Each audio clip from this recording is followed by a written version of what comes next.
Oi, oi, oi, eu sou Thiago França e esse é o Sabe Som.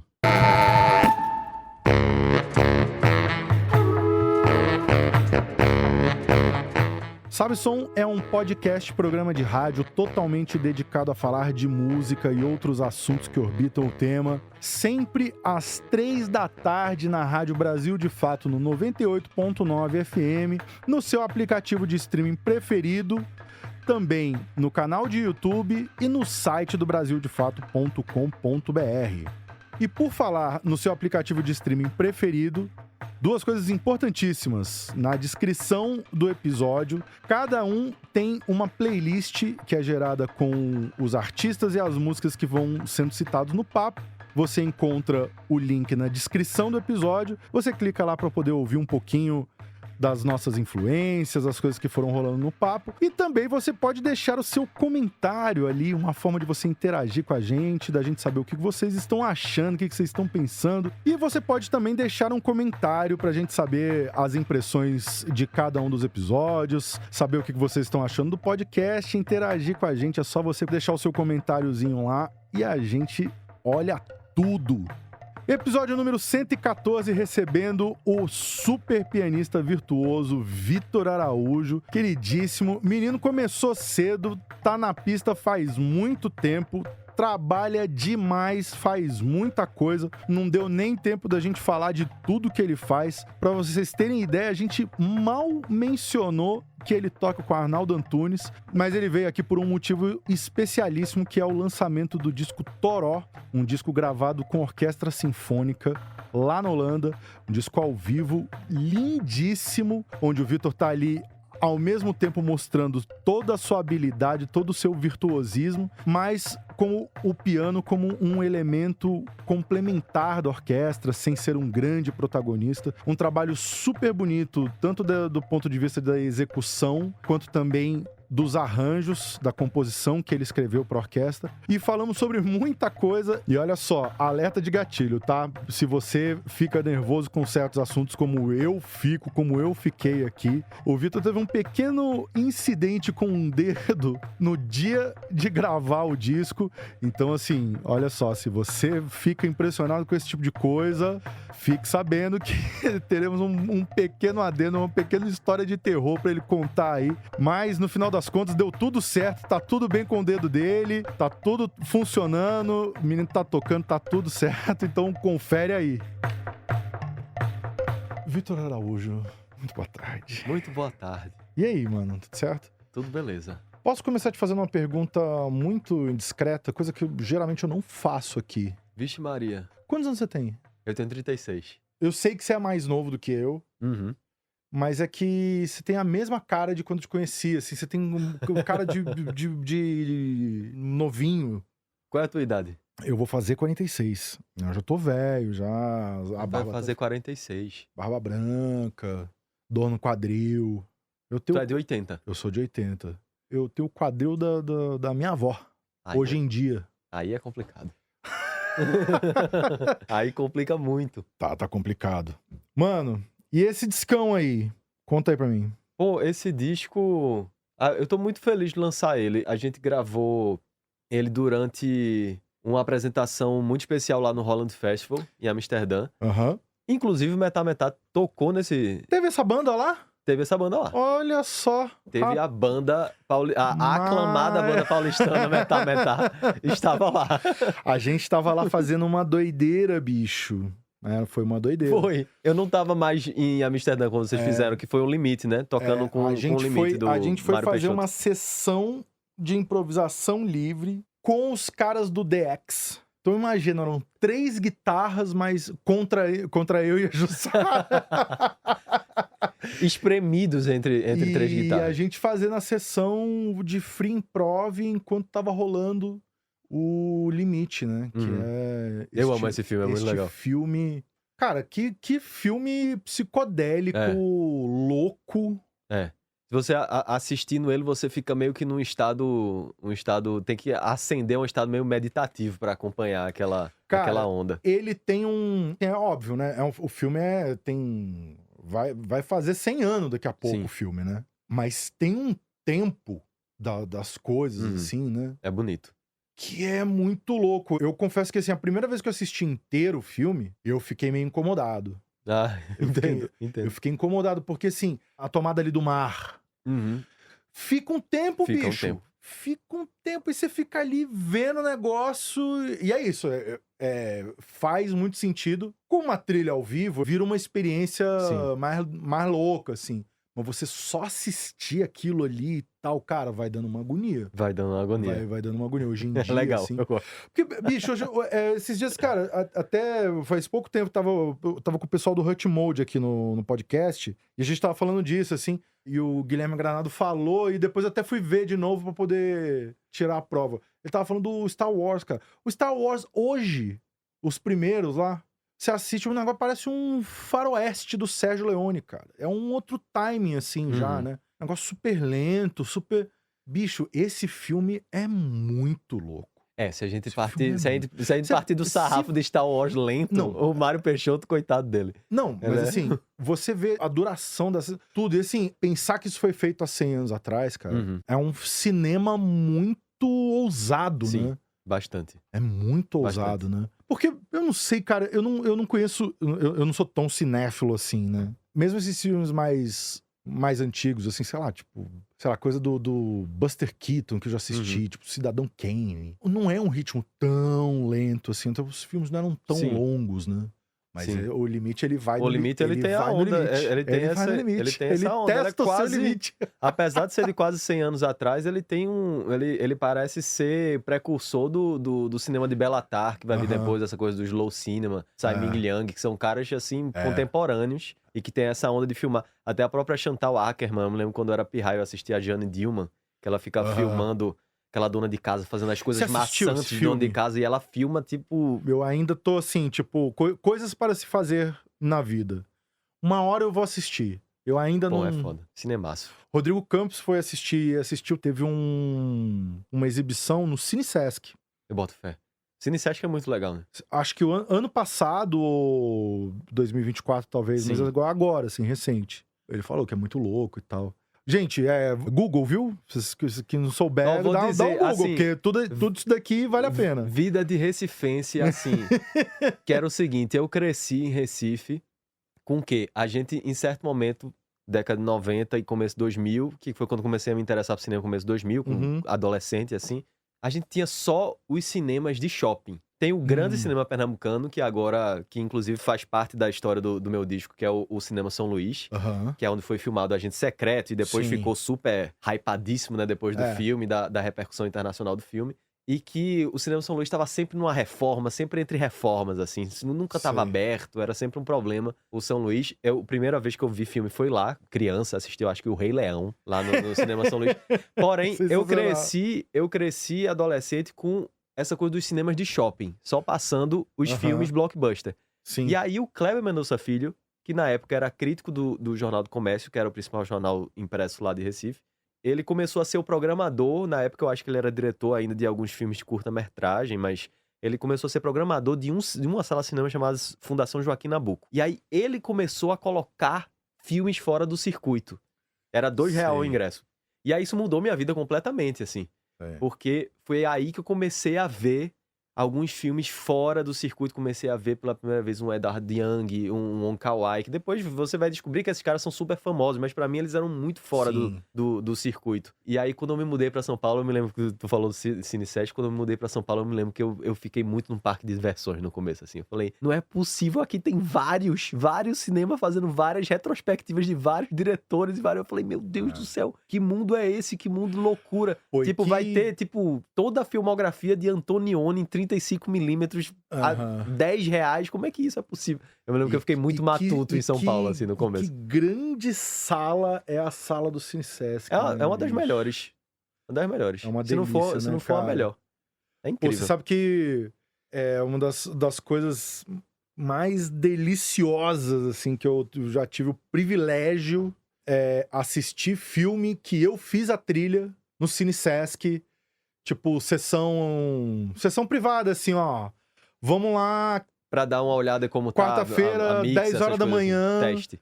vamos Foda. assistir lá pra ver como é que tá soando o filme Aham. lá no Cine Sesc. Eu, o diretor, mais 2, 3 pessoas, assim. Bom Você demais. sentar lá, bicho, ouvir Bom assim, demais. o bagulho que você fez. Assim. Você deve pirar muito em trilha Eu piro, pra cinema, né? eu gosto de trilha, eu gosto de alguns compositores de trilha, inclusive uns mais classicões eu gosto muito de Ennio Morricone Ah, e gosto muito do Bernard Herrmann, são aham. dois compositores que eu adoro, assim. E fiz algumas trilhas, né? Fiz algumas trilhas de cinema até que fizeram, tipo, tem uma que foi um super sucesso que é o Que Horas Ela Volta, que Opa! a cena que a Regina Casé tá na piscina vazia e tal, que é uma Aham. música minha. Uma galera conheceu meu trabalho a partir desse filme.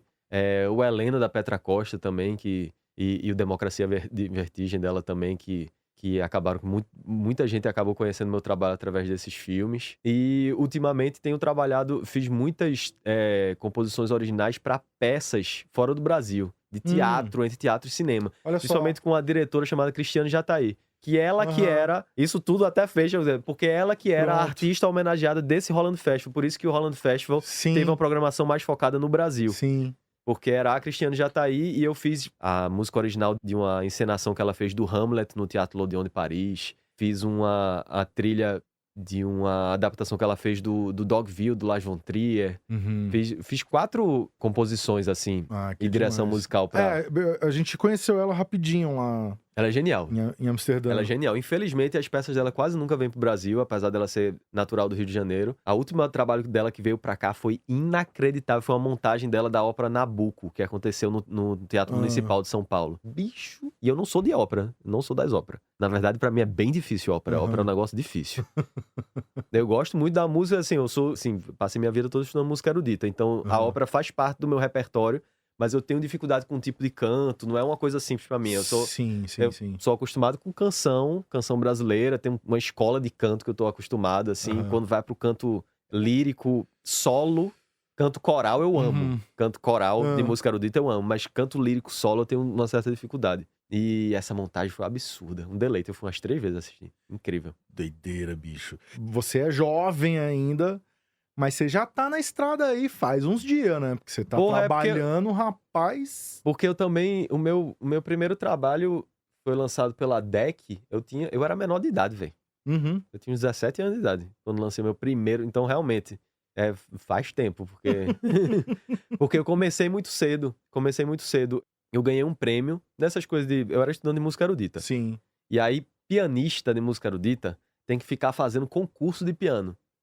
Que é uma coisa tenebrosa, tá? Mas isso que é o jeito que faz. Alguma semelhança com o episódio anterior, doutor Paulo? Hoje de manhã a gente gravou com o Rodrigo Veloso, que também é pianista, que também estudou música erudita, passou pelos mesmos perrengues. Isso é terrível. Era a coisa que eu mais detestava. Era ter que participar dos concursos. Que é isso, você tem que ir ganhando os concursos pra poder aí fazer um recital solo. Aí quem sabe fazer uma música como solista à frente de uma orquestra jovem, e assim você vai... E os grandes pianistas, eles vão pra esses concursos enormes na Europa, né? Tipo o concurso Chopin, ou então aquele concurso gigante que tem nos Estados Unidos, me esqueci o nome. Mas eu participar desse concurso aí, ganhei alguns. Um deles, ganhei vários prêmios. E aí, um desses prêmios era justamente eu fazer um recital solo meu. Aí era um recital solo no Salão Nobre do Teatro Santa Isabel, lá em Recife. Aí eu tava começando essa coisa de YouTube, meu pai pegou o dinheiro que não tinha e pagou pra alguém filmar e gravar. E aí, a gente subiu no YouTube. Eu me lembro que subir um vídeo no YouTube foi uma coisa assim, uma tarde inteira lá em casa. Foi tipo um grande evento. Eu, meu pai e minha mãe subiram um vídeo no YouTube assim, falando, meu Deus do céu, que coisa. E aí, um dos vídeos, uma das peças, eu fiz um repertório só de compositores brasileiros, que sempre foi a minha especialidade, como intérprete. Sempre gostei de tocar Villa-Lobos, Edino Krieger, Camargo Ranieri, Radamés Inátali, Nepomuceno, esses caras, assim. Cláudio Santoro. E aí, um dos compositores que eu toquei era pernambucano, chama Marlos Nobre. É um grande compositor, inclusive. E aí, ele ficou puto, porque no vídeo que eu subi no YouTube, tocando a peça dele, eu improvisava em cima da peça. Eu não respeitava letrinha por letrinha a partitura. Eu dei umas improvisadas, adicionei umas coisas, fiz outras e tal. E ele ficou indignado e mandou...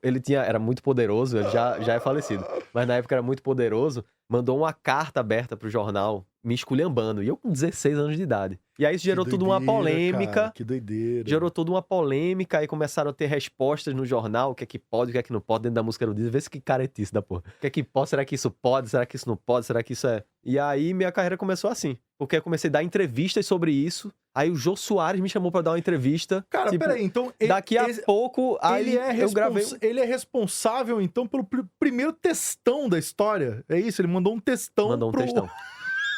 Mandou um textão. Veio o professor meu em minha defesa. Teve uma briga de jornal, assim. Ficavam tendo respostas dentro do jornal, assim, no caderno cultura do jornal.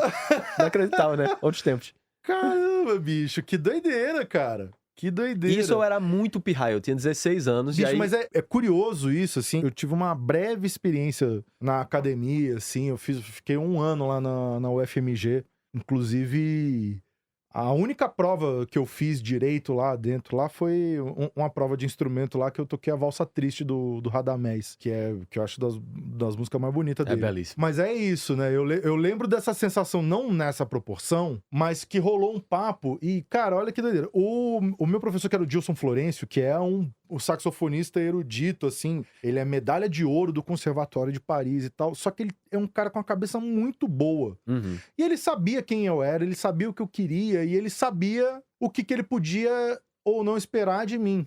E eu fui tocar a valsa triste e teve um buchicho depois ali, dos colegas ali, dos estudantes, sabe? Uhum. Essa coisa dogmática militar Sim. da academia de tipo, pô, mas eu não respeitei a interpretação. Aquela parte ali, aquilo ali é ligado, ele articulou, tocou não sei o quê. Não é nem que eu toquei a nota errada. Uhum. Eu bati a língua quando não era pra bater, entendeu? É uma coisa assim, né? Vai na minúcia, Entendi. né? É um negócio realmente assim. Eu acho curioso como desperta esse tipo de paixão. Bom, loucura, porque também era o cara que era um compositor que estava vivo e que achou inacreditável a composição dele ter sido maculada, né? Então foi meio por aí, porque, pô, eu tava saindo da adolescência, eu tava começando a entender que existia outras coisas que dava pra fazer, que eu tinha começado a entender o que existia jazz, tudo bem. Até hoje eu não sou muito um cara do jazz, mas na hora que eu conheci que podia ter aquelas, eu sempre fui também de improvisar no piano. Além de tocar as peças, assim, que foi a minha vida toda, foi músico de laboratório, assim, né? Desde o comecinho, no conservatório, aprendi a ler partitura antes de aprender a tocar no instrumento, assim. Fiz todo o cânone. Aquele sistema antigo, né? Isso. Mas aí, quando eu pensei, eu acho que... Eu não me lembro muito de como é que era a minha cabeça, mas eu tenho a impressão que eu pensei como... Agora é um recital meu? Eu não tô fazendo um concurso que eu vou ter que tirar uma nota e, portanto, eu vou ter que corresponder. Agora é um recital meu, eu me senti muito autor, né, daquele... Tava tocando música de outros, mas eu, como intérprete, me senti muito permitido a autoralizar aquelas interpretações. Então, improvisei, fiz coisa, adicionei coisa. E aí, realmente, não pegou muito bem, não. Mas foi o que fez começar a minha carreira, na verdade. No final das contas... Mas você pegou mal, assim? De, tipo, você ficou mal com essa história? Não, porque eu era adolescente, e adolescente é muito... Tá nem aí, né? Não tá nem aí. Que bom. Aquela arrogância adolescente de dizer, na verdade, vou ter pra fuder. Esse é um negócio assim, tipo... não me pegou muito, não. Hoje em dia, talvez pegaria mais do que na época. Hoje em dia, talvez pegaria. Cara, assim, a coisa da escola clássica, ela tá bem presente no seu jeito de tocar, né? Porque você ser pianista em qualquer área já não é um negócio tão simples assim. O piano, eu tenho a sensação que é um instrumento, talvez, o mais cruel de todos, assim, né? Não tem essa de... eu toco mais ou menos, né? Ou você vai pras cabeças mesmo e toca direito o negócio. Verdade. Tem uma coisa assim, demanda uma independência, demanda um domínio técnico ali, que não é um negócio assim que você pode fazer nas horas vagas, sabe? Exige uma dedicação. E aí, óbvio, tem um lado técnico, tem um lance de fraseado ali que dá pra sacar que tem esse estudo mesmo. Tem uma coisa muito técnica, tem uma coisa bem de precisão mesmo, bem virtuosística, assim. Isso tá super perceptível no seu jeito de tocar, né? Eu nem ia te perguntar, porque realmente só de ouvir já consegue detectar isso, né? Mas aí, o que mais que se juntou ali? Você já falou um pouquinho, tem essa ligação com a canção e tal. Sim. O que mais que você considera que tá, assim, na base? A minha ligação com a canção sempre foi muito forte. Então, eu tava sempre estudando no conservatório o repertório canônico.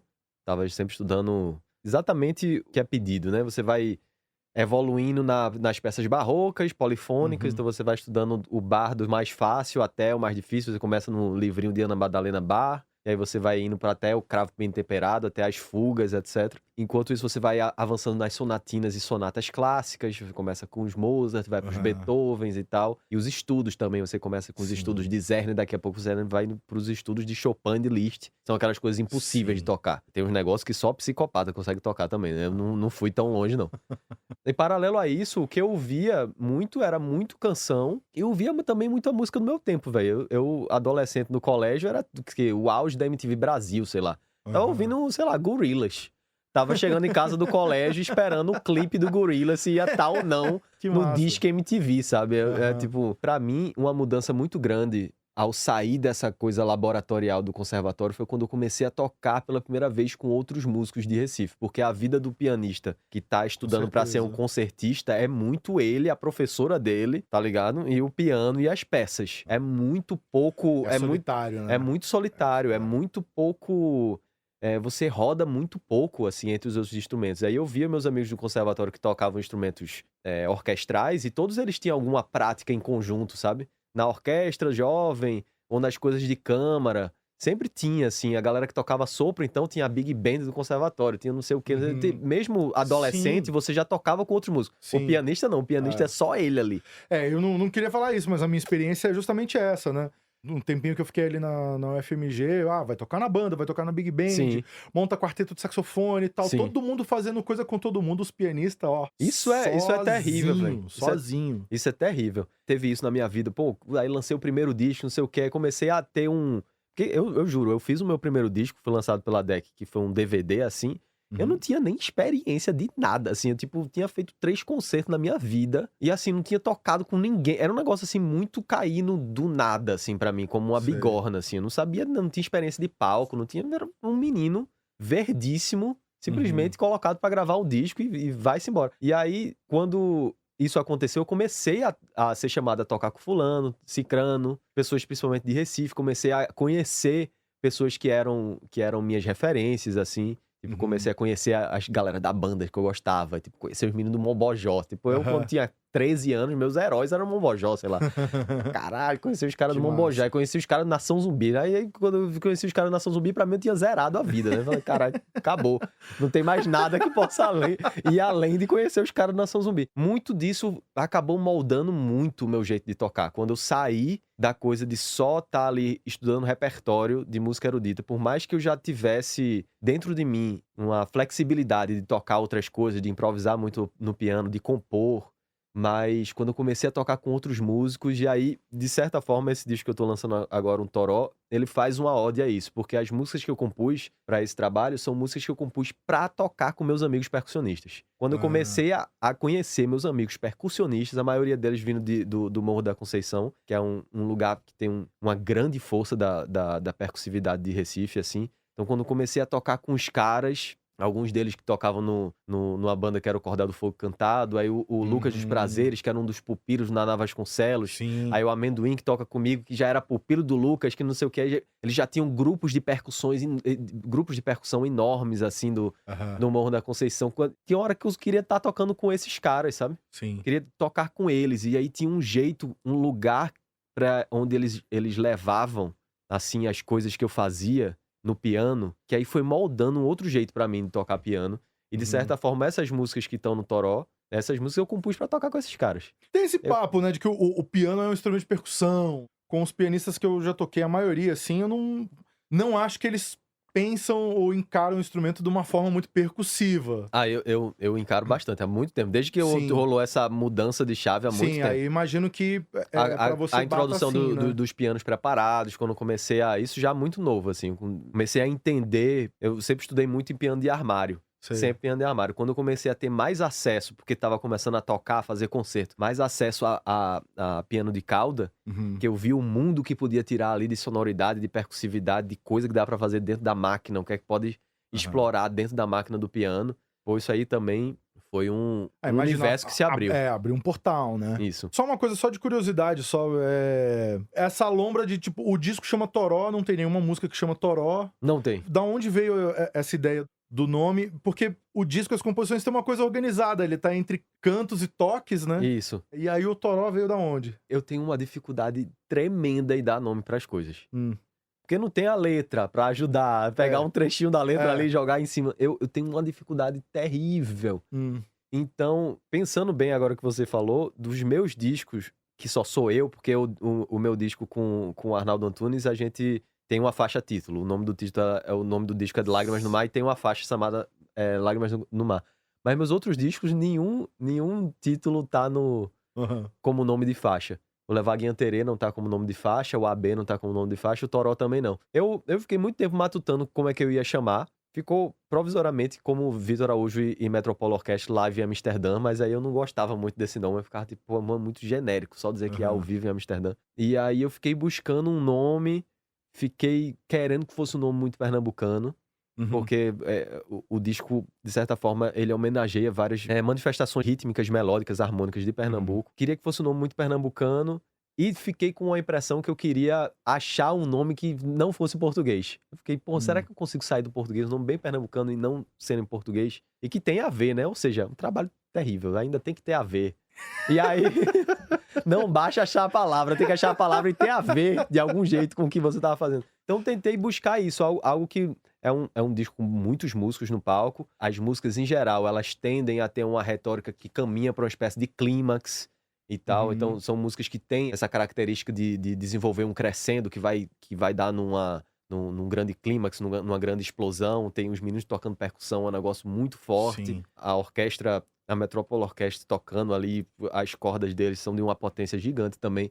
Então eu queria um nome que tivesse isso. Eu achei o Toró, que é uma expressão em tupi-guarani, não é uma expressão portuguesa, e que é muito utilizada. Eu vejo que é utilizado no Brasil todo, mas a gente usa muito em Recife. Toró é uma palavra que a gente usa bastante. E tem essa... Achei bonito porque tem essa característica de um nome que fala de uma coisa, um acontecimento, mas que é um acontecimento meio diário. Não acontece todo dia, mas não é o que acontece uma vez perdido, ou na vida, outra na morte. De vez em quando, um dia desse em Recife, choveu que o Rio Capibaribe transbordou, foi uma loucura.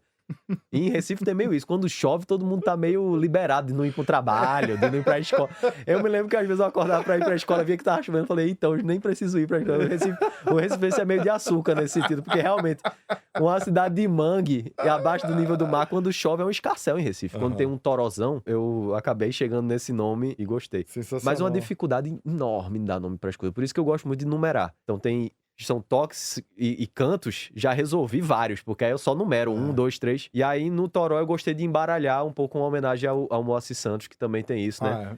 Não começa 1, 2, 3, 4, 5, começa no 4, vai pro 9, vem pro 8, vai pro 10. Ia chegar lá também, precisa ser dito assim. Fiquei muito surpreso no final da primeira faixa, a hora que eu comecei a ouvir os aplausos, porque tá soando como...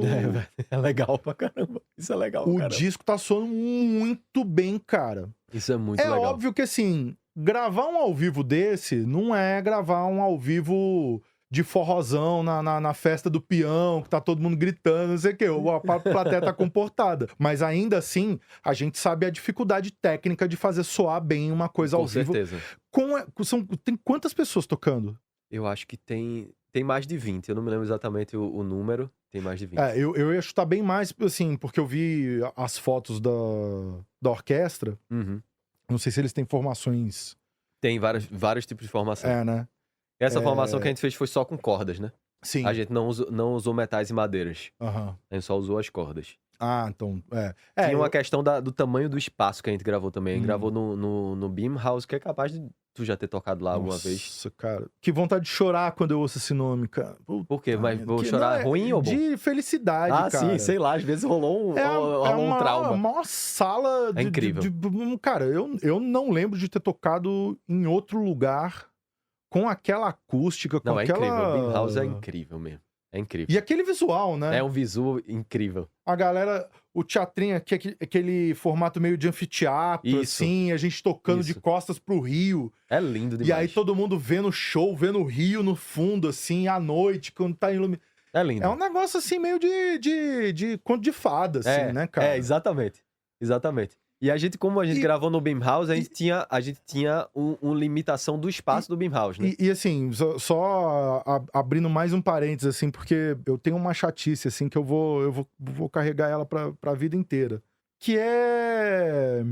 Eu ainda brigo nos lugares, assim, com a forma com que a gente é tratado, que a gente é recebido e tal, não sei o quê. Tipo, você tocar no Beam House dá pra subir a cabeça, assim, dá pra você achar que você vale alguma coisa.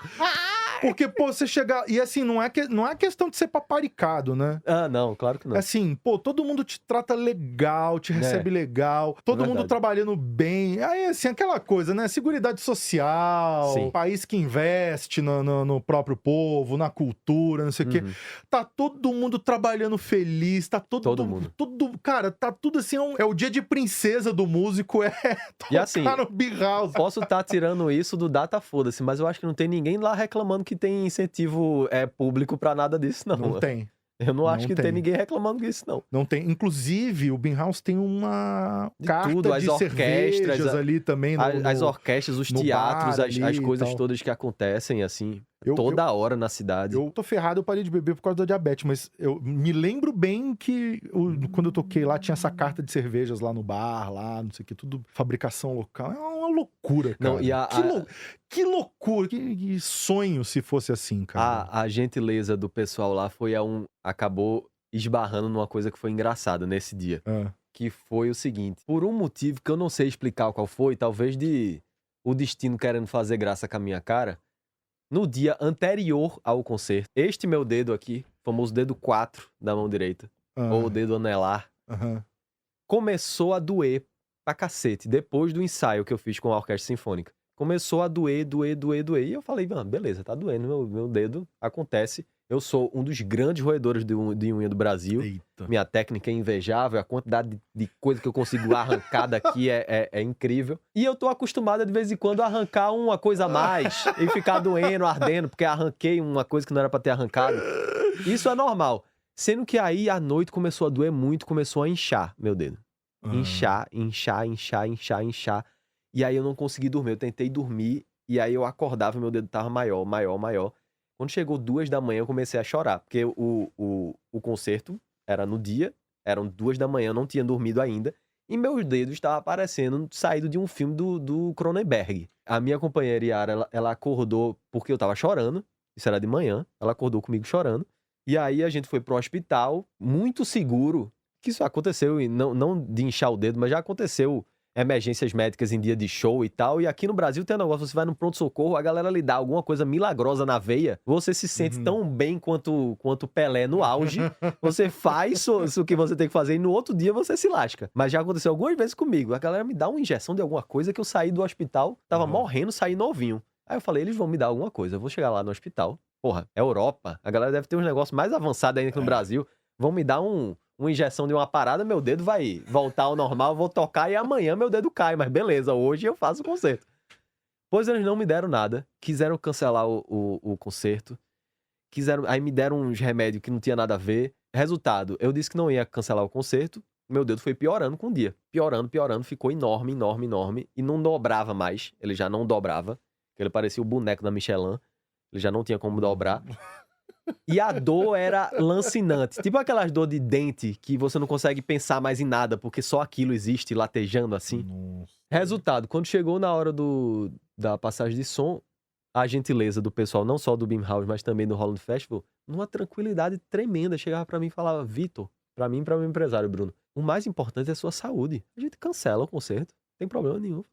E na minha cabeça, vocês estão doidos, pô, tem uma orquestra sinfônica aqui esperando. Os ingressos acabaram, tipo, é um festival, tipo, tá todo mundo aqui. Vocês trouxeram a gente do Brasil e não vai ter o concerto. Os caras, não, de jeito nenhum. Aí ligaram pra uma junta médica do festival, e aí o médico veio com a seguinte bomba, falou, veio com o cara desse, pela velocidade da evolução da infecção que ele tá no dedo, se chegar ao osso, ele pode perder uma parte do dedo. Pode ter que, se chegar ao osso, pode ter um amputamento. E aí foi que os caras quiseram cancelar mesmo. Eles me convencendo a cancelar o show e eu, ao contrário, convencendo a eles que não, se meu dedo cair, faz parte da vida, eu vou fazer esse concerto hoje. E a gente fez um concerto. Foi um processo longo de convencimento. Gente, eu tô vendo a mão do Vitor aqui, o dedo não caiu. Não caiu. Eu comecei a ficar aflita aqui, porque o negócio Não de caiu. dedo, cara, pra quem toca... A unha caiu É uma inteira. loucura.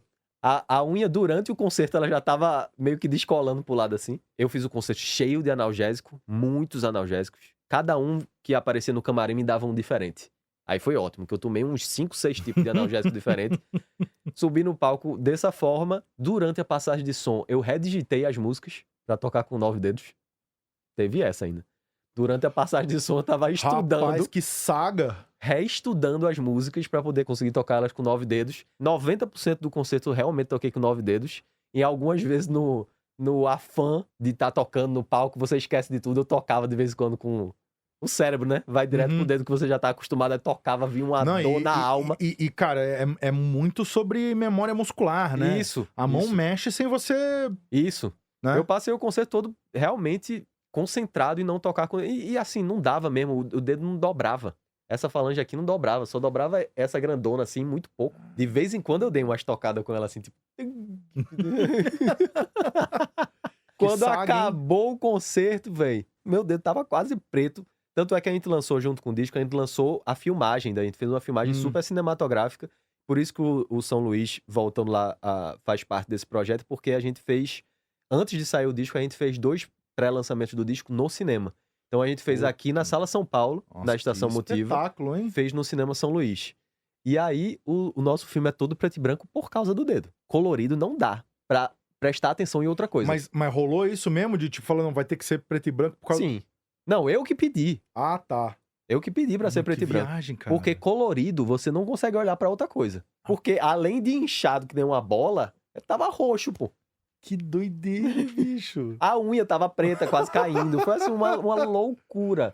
Que loucura, cara. Quando acabou, foi um alívio tão grande. E aí tinham essas coisas todas, né, de festival. Tinha um coquetel depois, pra mim. Sim.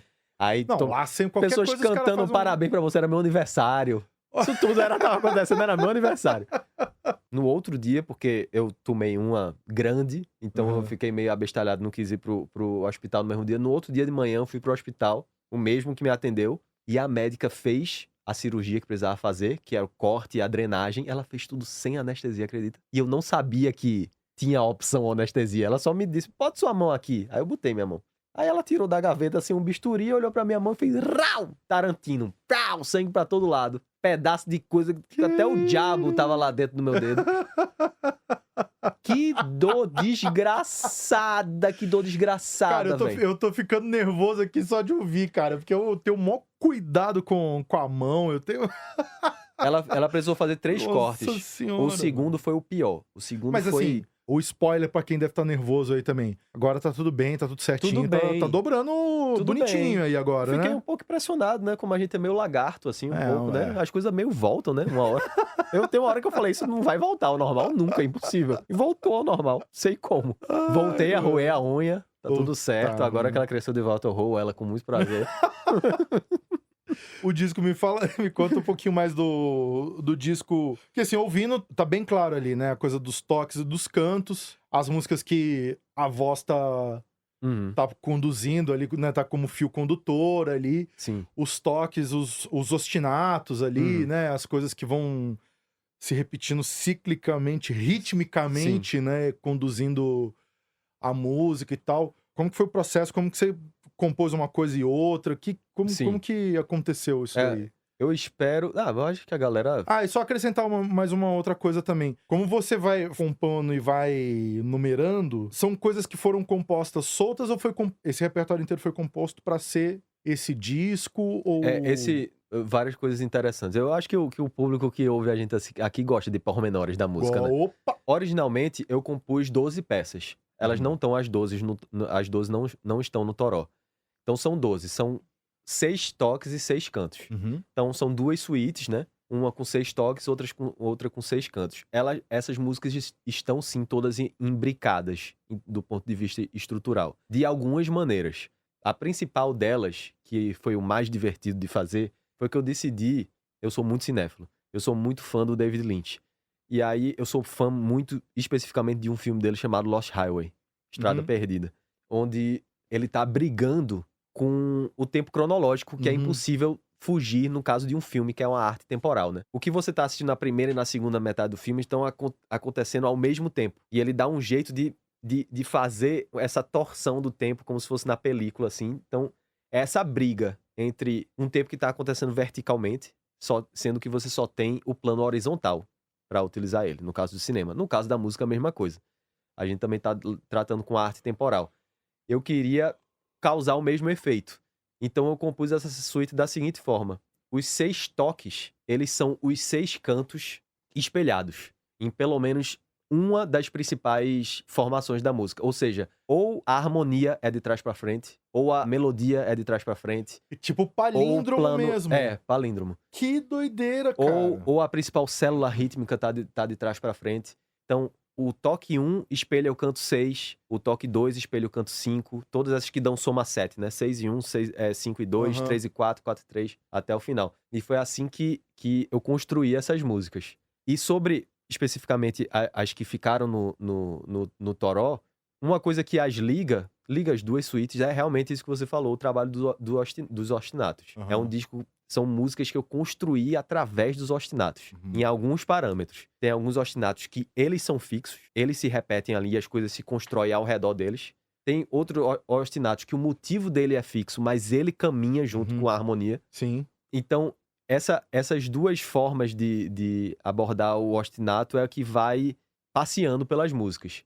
Então tem aquele ostinatozinho que vai andando junto com a harmonia, tem um que fica fixo e ele acaba fixando um pouco a música, tem outro não, que ele é fixo justamente pensado para caber no campo harmônico inteiro. Então todos os acordes em cima dele funcionam, mesmo que um ou outro dê um choque um pouco maior, mas as coisas vão flutuando por cima dele. E assim foi criado o disco, que vai desde a terceira faixa, que é a toque número 2, que é bastante minimalista no sentido de que realmente é um trabalho mais textural e aqueles ostinatos ficam se repetindo e não tem movimentação harmônica. Então é bem ligado ao Steve Reich, esse tipo de conformação, Terry Riley, esses compositores da música minimalista.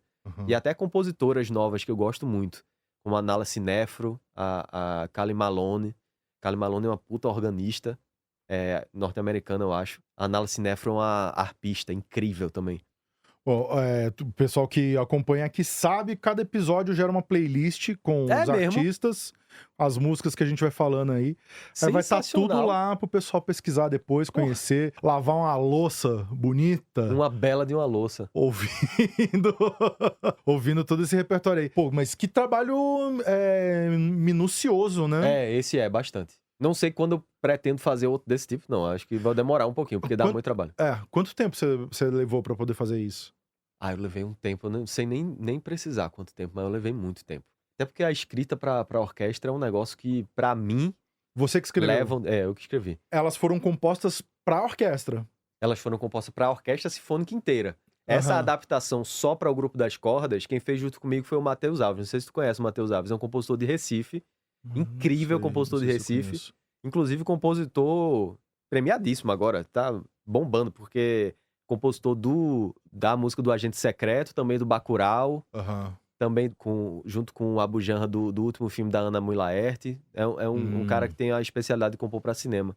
Muito bom compositor e grande orquestrador. Então ele fez essa adaptação comigo da formação sinfônica completa para formação de cordas. Mas quando eu escrevi para... Nossa, demorei muito. Eu fico de cara com uns amigos meus, tipo, sei lá, Henrique Albino. O Henrique Albino pega um negócio, ele escreve num segundo as coisas, eu fico de cara, eu fico muito puto, velho. Eu fico muito indignado. Eu passo muito tempo escrevendo. Pô, mas, cara, é uma doideira, né? Escrever pra tanta gente assim é... muito. E eu sou preguiçoso no sentido de que, tipo, eu não escrevo minhas partes de piano. Muita gente me manda mensagem pedindo as partituras das minhas músicas. Eu não tenho, porque eu sei tocar, eu decoro e eu não escrevo. Sim. Eu não escrevo pra piano. Agora, pros outros instrumentos, eu tenho que escrever. Sei lá, natural, né? A gente que trabalha muito com criação, a gente vai criando e vai lapidando o negócio até chegar no resultado final. Não dificilmente você faz isso escrevendo. Você vai fazer isso tocando, você vai fazer isso até, sei lá... Pode fazer com um instrumento que não é o seu instrumento principal, pode fazer isso cantando, mas escrevendo dificilmente vai ser esse muito processo, raramente. né? Eu só escrevo coisa pra piano quando é algo de complexidade rítmica, de independência das duas mãos muito grande. Que não é uma coisa que você toca naturalmente, é uma coisa que realmente você tem que parar, porque aí botar você- um metrônomo e ficar, tipo... precisa olhar até- pra partitura. Tem uma tia que é professora de música, ela falava pra mim há mais tempo atrás, isso aqui, de uma coisa que é o furor pedagógico. Que assim, a pessoa que... O tesão da pessoa é dar aula. Caralho, eu tenho isso ao contrário, sabia? Eu tenho um tesão absurdo de ter aula. Eu tenho um tesão absurdo de ser aluno. Eu, por mim, nunca tinha deixado a escola. Às vezes eu tenho um fantasio com voltar do começo, sabia? Eu tenho fantasias de pegar o borromil médio do começo com o professor e aprender sem mínima, de novo, tudinho de novo. Eu gosto muito. Mas ela fala isso, assim, e eu tenho um pouco disso, assim. O meu primeiro disco, cara, que loucura, né? Não tem 20 anos ainda, né? Era um CDR. Que você colocava no computador e ele abria uma pasta que tinha a partitura das músicas. Perfeito. Grande momento. Porque eu sempre tive uma parada que, assim, o repertório que eu estudei de saxofone, o repertório de choro e tal, tem muito pouca coisa escrita. Quando eu encontrava uma partitura ou outra, não estava transposta pra saxofone, né? Falei assim, não, eu vou escrever, porque, pô, eu quero que, sei lá, alguém que ouça aí consiga tocar, tem a partitura pra tocar e tal. Aí, uns anos depois, eu vi e falei assim, olha só que coincidência, pinga um ECADzinho aqui das músicas do disco, porque tem as partituras por aí. Sensacional. Então vira e mexe, tem um grupo de choro tocando aqui, ali, vai fazer um show no Sesc, o pessoal vai tocar, não sei o quê. Aí eu entrei nessa e falei assim, quer saber? Vou escrever minhas músicas e vou soltar. Vixe, mas que preguiça. Que preguiça. Depois que você já fez o negócio, que você gravou o negócio, não sei o que, Nossa, muito preguiça. voltar e escrever. Tá lá, tem uma pasta aberta lá, com os negócios lá. Eu tive que fazer uma playlist de mim mesmo pra lembrar qual que eram as minhas músicas. Porque até isso eu esqueço, cara. Sei lá, os discos do Metal lá, eu não sei que música é minha, que música é do Kiko, eu esqueço.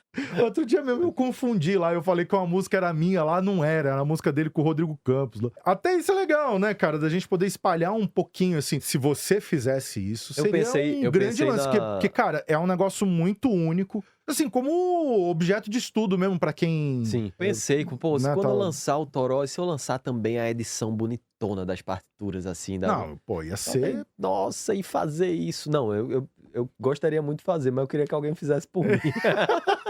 Tá precisando de um ghostwriter aí pra poder fazer essa parada. Porque, pô, as grades impressas pro regente, e mesmo as partezinhas pra cada um dos músicos, o jeito que eles fizeram lá, tinha lá o librarian da orquestra, e aí eles imprimem do jeito deles lá, com um papelzinho, é tudo... uma coisa que não é nem A4, nem A3, é entre os dois, assim. É um pouco maior que A4, um pouco menor que A3. E aí eu pedi, eu posso levar pra casa? Tipo, eles me deram. Eu levo, é tão bonito, velho. Aí eu falei, cara, lindo. Uma partiturinha bem editada, assim, é um negócio... É um negócio bonitinho, né? É bonitinho demais. É bonitinho. Eu faço as minhas partituras lá no Cibés, velho, cansado. Às vezes fica bom, às vezes a edição fica mais ou menos e tal, não sei o que, uma partiturinha bem... Eu uso Finale porcamente. É um trampo. Quando eu vejo esse amigo que eu falei, Matheus fazendo, mesmo, Matheus, ele faz de um jeito que sai a coisa tão linda. Eu falo, como? É um trampo, saber fazer essa parada aí. Bom, você que é cinéfilo, você já deve ter assistido... Eu tenho um na mão. Você, com certeza você assistiu o ensaio de orquestra, né? Claro, do Fellini. Né? Tá a cena clássica do erro do copista, né? É maravilhoso. Pô, eu já usei tanto É maravilhoso. essa desculpa aí, não sei o que, vai dar aula, vai ensaiar os pessoal, pô, aqui tá, não sei o que. É si bemol mesmo? Eu falei, não, é erro do copista. É erro do copista, sendo que o copista é tu mesmo. Sou eu mesmo. Pô, aliás, esse filme é um filmaço, né, cara? É filmaço. E é curtinho, eu acho que é um média-metragem. Tem uns 40 coisa minutos.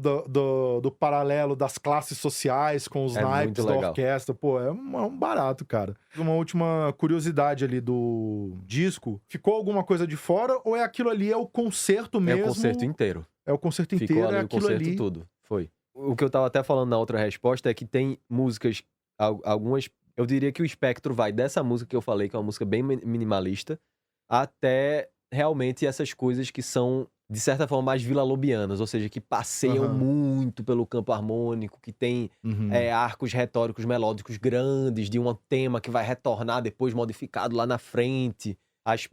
Claro que não tem essa verve sinfônica de terem peças de 30 minutos, mas as peças todas têm, em média, 8, 9, 10 minutos, né?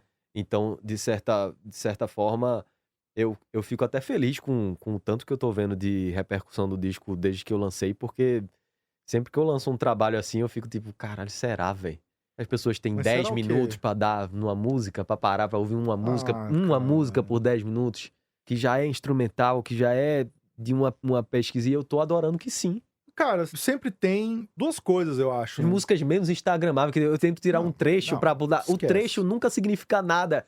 Os trechos todos têm 2 minutos, um trecho da música pra fazer algum sentido. Eu acho que tem tanto lance, assim, de que tem gente sedenta por isso, a gente precisa fazer. E, cara, sabe, isso é uma parada muito louca, né? Eu fico vendo, assim, pelas coisas que eu fiz, assim, os discos que eu gravei, assim, as coisas mais esquisitas, as coisas mais improváveis, parece que são as que vão mais longe, sabia? Bota o maior fé. Não digo, assim, em termos numéricos, sabe, absolutos, mas assim... Continuam sendo redescobertas depois de anos de lançado. As pessoas continuam descobrindo. E assim, pô, recentemente me escreveu um cara na Macedônia. O maluco mandou lá, não sei o que, pô, e a gente quer colocar aqui num documentário que a gente tá fazendo, pô, fala lá na YB, não sei o que... É isso, o disco que você faz em casa, um negócio esquisito, experimental no sentido mais da brincadeira mesmo, tipo, deixa eu apertar esse botão pra ver o que acontece, e aí de repente do outro lado do mundo alguém tá ouvindo aquilo ali, aquilo, sabe? Recentemente agora também, um maluco na Califórnia lá liberou uma música pra entrar num podcast dele, não sei o quê. E tem uma outra coisa também, cara, que assim... Se a gente não fizer, acaba. É verdade, tem esse detalhe também. Eu acho que tem gente esperando aquela frase do Gil que é genial, né? O povo sabe o que quer, mas também quer o que não sabe, Sim, né? Perfeito. Acho que também tem gente que tá esperando e tem gente que tá assim, ó, pronta pra tropeçar num negócio desse e falar assim, meu Deus, encontrei petróleo aqui. Assim, óbvio, né? Por exemplo, se a gente vai pra Holanda, que tem essa tradição, tem essa estrutura, né? E tem esse hábito, né? Por exemplo, o Bean House é um lugar para você ouvir música. Sim. Você não vai lá fazer... Com certeza. Selfie, você não vai lá fazer... Fala, galera, hoje estamos aqui no Bean House. Não, sim. você não vai lá fazer isso. Você vai sentar lá, você vai entrar, vai sentar a bunda lá e você vai ouvir música, entendeu? Então é um concerto, é a improvisação livre, ou mesmo que a gente tocou lá no Bean House, lá, tanto na sessão do Limite. Sim. E a gente fez o show do Metá Metá também, na sala lá em cima. Então, assim, coisas completamente diferentes. E as sessões sempre cheias, a galera saindo de casa pra ouvir música. Pra ouvir música e conhecer, né? E aí tem todo um cenário, tem todo um lance de incentivo a uma vida que permita você fazer isso. Lógico, é lógico. Né? Ter tempo suficiente pra poder fazer isso. O cara tá na casa dele... Não tá com o cérebro esgarçado por sei lá quantas horas de trabalho de transporte público até chegar... Exato. Lógico. 5 horas da tarde o cara tá em casa, ele pega a bicicletinha dele, vai lá ouvir uma música, não precisa ficar preocupado com nada, tá tudo certo, né? Todo um contexto ali. Mas eu ainda acho, falo por mim, né? Eu tenho vontade de fazer mais coisas, assim. Acho que tem gente esperando pra ser surpreendido, sabe? Eu ainda acho que tem. Alguém que quer descobrir um negócio que não fazia ideia, sabe? Sim, eu me lembro que eu basicamente, naquele momento ali de passagem do físico pro digital, final do colégio, era o maior tesão da minha vida, velho. Soul Sick. Sabe, ficar entrando nas pastas dos nerds que tinham as músicas de não sei da onde que eu nunca tinha ouvido falar. Nossa, cara, era a melhor coisa da minha vida. A gente é assim, a gente gosta de... Era muito bom isso aí. Né? A gente gosta de descobrir coisas, né? Ouve falar... De certa forma, me parece que o algoritmo tem outro funcionamento. Fica ali empurrando que você já tem... Parece que é mais difícil, de certa forma, sair do seu trilho do que foi no momento que tinha essa atividade de ir até lá e falar, meu Deus, eu não conheço isso. Cara, eu não sei se é o lance do algoritmo ou se é o lance da dinâmica da internet, que assim, antigamente tinha site. Ninguém entra em site mais. Você tem a rede social, tem o Instagram, e você vê tudo o funcionamento de como a gente ouve música é o funcionamento de rede social, né? No caso, os exato. aplicativos de música, eles funcionam um pouco como rede social, né? É diferente de As coisas quando... patrocinadas, as coisas entregues a você mais facilmente ou mais dificilmente, dependendo da força que tem ali a distribuidora, a gravadora, ou mesmo as questões de algoritmo, né? Que é o que você falou do site. O site demandava essa atividade, de você ir tinha que ir até ele, atrás. de você ler, de você ver, você fazer uma curadoria interna do que parece lhe interessar ou não e tal. Você fazia Exato. esse filtro, né? Né, a gente tá falando de site, mas eu tô pensando assim, em blog, né, cara? Os sim. blogs de música, assim, as coisas que... Desde as coisas mais específicas e tal, eu falei desses dois aqui, recentemente, aqui no podcast. Tinha o Awesome Tapes from Africa. Sim, fantástico. Né? Que é um DJ americano que ele digitalizava fita cassete, um negócio mega fantástico. específico. Fita cassete de música africana, e a gente ficava vendo ali, cara, coletânea de rock da Tanzânia. Não, o Awesome Tapes from Africa é um negócio sensacional. Né? Eu fui ano passado... Peraí, ano passado? Ano passado, eu fui na Síria, velho. E aí, eu conheci um cara que ele tem um projeto muito parecido, chamado Syrian Cassettes Archive. É bom demais, velho. Isso tem, tem na rede mundial de computadores? Na rede mundial de computadores. Olha. Syrian Cassettes Archive. Vamos Meu atrás irmão, disso. Bom demais, velho. Bom demais. Falei do Loronix aqui outro dia também, né? O Loronix, um monte de coisa de música brasileira super importante. Eu descobri, eu ouvi pela primeira vez ali no trabalho desse mano aí, de subir as coisas ali. Aquela coisa, mas era pirataria, era isso, era aquilo. Cara, Oxi. Mas assim, eu não quero saber. Eu conheci as coisas também, ali e fui feliz. Acho que importa. Nossa, é outra coisa. Fui muito feliz ali, cara. Então eu acho que tem isso, assim, né? E aí um site que linkava outro, você, vai lá no tal site, e você se perdia mais, né? Hoje, como tá tudo dentro de uma plataforma só, de uma rede só, tudo é mais controlar. O fluxo ali, tudo é mais fácil de controlar, né? Enfim, a gente vai ficando meio refém. A gente precisa ter um pouquinho mais de disposição, né? Também Verdade. Mas também não vou... Também é isso aí. É isso aí. Não vou ficar... A gente começar a reclamar de negócio de rede social aqui, a gente esquece de música. Planos agora, os próximos passos, o que mais que... Eu vou fazer um concerto de piano solo, que fazia tempo que eu não fazia, no salão da Casa de Francisca, dentro da mostra que eles têm só de pianistas. Que é o Paulo Braga que faz a curadoria, né? Então vai ser dia 20 de maio, que é uma quarta-feira. Gosto muito de fazer concerto piano solo. Quando eu conheci e fiquei amigo do Naná Vasconcelos, ele tinha essa coisa de tipo, dizer, eu faço o meu concerto. Independente de que disco eu tô lançando, eu tô sempre fazendo o meu concerto solo. E ele tá em eterno desenvolvimento. E ele me ensinou isso e eu tomo isso como lição pra sempre. Independente do que eu tô lançando, se eu puder, eu tô sempre fazendo meu concerto solo. E ele tá eternamente em construção, ele nunca vai terminar. Nunca vai ser uma obra terminada. Infelizmente, eu não posso nem divulgar ainda aonde vai ser e tudo, mas no final de julho, começo de agosto, nós vamos fazer 3 datas do Toró com uma orquestra sinfônica aqui de São Paulo. Uou. Então vai ser muito, muito legal. Dia 20 a gente vai se ver lá na Casa de Francisca, porque eu estarei lá também. No Porão. Acho que é. Com o Douglas Germano. Eu e ele. A gente vai fazer massa. Fazer um showzinho em duo. Que massa. Pô, vou perder. Perderei. Mas essa é a sina do músico, né? Tá trabalhando enquanto os amigos estão trabalhando e ninguém vê ninguém. É verdade. A não ser que marque de tocar junto, ninguém vê ninguém. Isso é a sina. Mano, demais, cara. Pô, brigadão você ter vindo. Pô, obrigado que é isso. Toró, descasso. Vamos botar na playlist que vai ter, vamos botar uns frevinhos também? Então o último dia de Levino Ferreira. Pronto. Pelo menos ele. É meio roubado, mas tudo bem, mas vale também, é isso aí. Lágrimas de Fulião, pode ser. Pronto. Nino Pernambuquinho.